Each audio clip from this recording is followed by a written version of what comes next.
दोस्तों आपस में बैठो तो कहो यार अल्लाह का कितना करम हो गया कि अल्लाह ने हमें हुजूर अता कर दिया। दोस्तों में बैठे जब यूं बात करोगे तो अल्लाह की रहमतें किस कदर तुम्हारे ऊपर बरसेगी।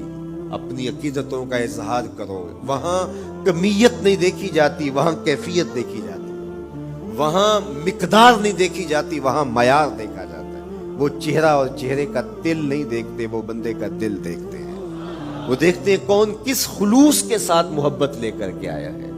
यार चेहरा तो चमकदार था, इसीलिए अबू लहब कहते हैं ना शोले की तरह चमकता हुआ, लेकिन जहन्नुम का ईंधन बना। और काले रंग वाला, होंठ मोटे हैं, लेकिन काबे की छत में खड़ा अजान दे रहा है। तो अकीदतों के रंग और मोहब्बतों के रंग हुजूर अलैहिस्सलाम के साथ जब कोई पेश करता है तो राय गानी जाती है। ये वफादारों का दर है, यहाँ बेवफाई का तसव्वुर ही नहीं है।